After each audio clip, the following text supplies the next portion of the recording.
There's a couple reasons why you should and should not buy this bike. Start off for good reasons why you should buy this bike. 1, it is super moddable.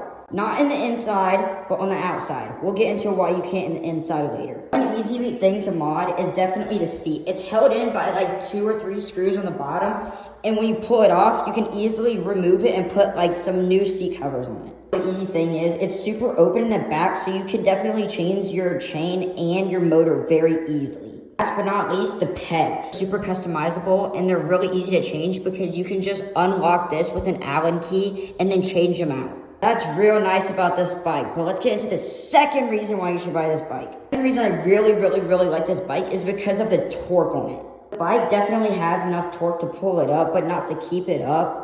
Also, you really need to use your feet if you want to get it up in the air. It will not lift without your feet. I mean, just listen to this.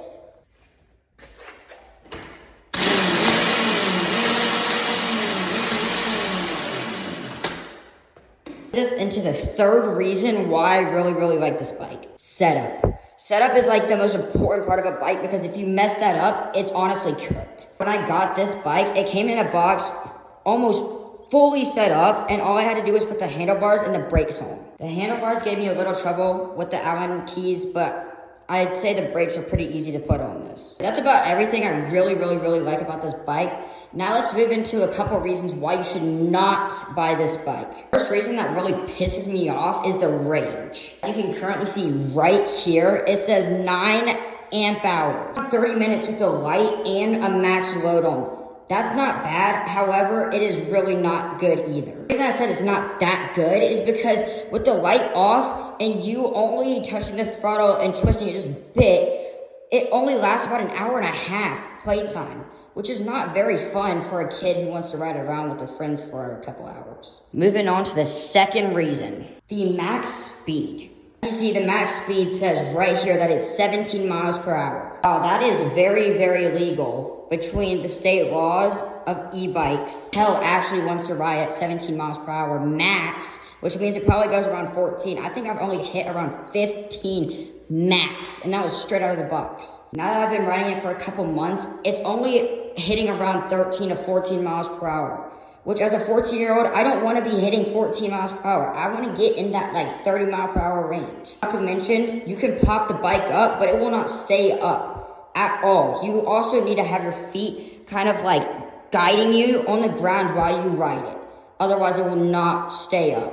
I'm done ranting about wheeling and shit. Let's talk about the third reason you should not get this bike. Third reason for me, at least, is the durability. Definitely stripped a couple bolts and definitely had to replace a couple within months of owning this. So I'm not gonna mention the fact that I have broken the front forks already and it is not covered under their warranty.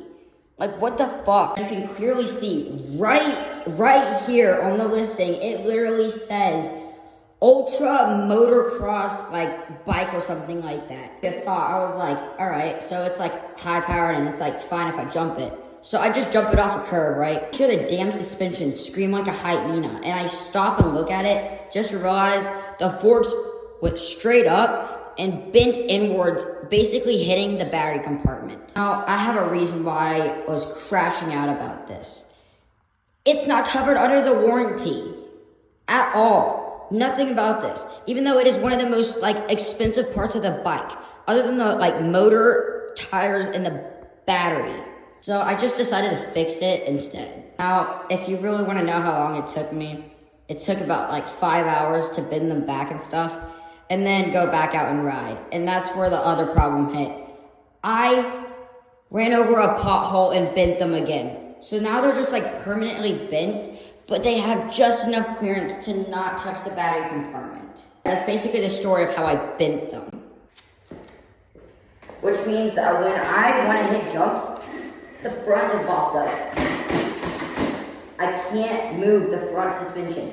There's only back suspension at this point. So why the durability pissed me off so much while riding this after only a couple months. Calm down, Asher. That's only one of the multiple problems I'm had with this bike. The problems is these bolts. On either side, I had to take these bolts out because I stripped them and I had to get them out. And I have not bought replacements because I don't know if I really need those anymore. Someone in the comments is like, well, you should put bolts in to be safe. I've never ran into a problem with that. Plus the forks are already straight up bent out of shape. This is our fourth reason why you should absolutely not buy this bike. The battery compartment. Like, what the fuck? BLITZSHARK just put a gas bike, electric, and then coated every single gas part in plastic. It's ugly. It's not eye-catching. It needs more eye-catching, appealing things to it. This is the side of a BLITZSHARK 36-volt screenshot of a Light BX battery compartment. You cannot tell the difference between that. I don't know if you, know anything about e-bikes. Thing to just complain about. It is almost impossible to get to the battery. I had to unscrew what felt like 1,000 fucking bolts, only to realize there's a huge metal beam that you have to get in between just to mess with the wires. Now here's two things I realized when I had taken it apart. First of all, I have to basically cut the bike in half, which means take out that and just take all of this off, which is a pain in the ass. Not to mention, when I got down there and I got the insides out, I realized the batteries are hot glued together. Okay, I might need to calm down because I just realized I'm talking about a $450 to $500 budget e-bike. Just to give them credit, they're working with a budget here and it's only $500. So just keep that in mind when you're buying it though. It is hot glued and it's kind of cheaply made up in the inside. Last but not least, the fifth reason why you should not get this bike. The seating position. Oh my God. From you looking at the seat, you can tell there's an indent about right here, and that's where the handlebars are. And this is where the pegs are. Now take a good look. Does that look like it's right? Because I don't think it does. When I ride this bike, I usually just sit farther up so that I can actually pop it up for a wheelie. So instead of sitting about right here, which my knees are hitting almost entirely at the forks, I sit about back here, so that I can actually pop it up, if that makes sense. About all my pros and cons of this bike. However, I'm just gonna let you know right now, if you have a young child, about 9 to 12 years old, I would definitely go check this bike out because I'm definitely way too old for this bike and I definitely did some stuff that I was not supposed to do. But definitely go check them out. They're on Amazon. It's called BLITZSHARK. It's a really good bike. They also have smaller versions that you can get for toddlers.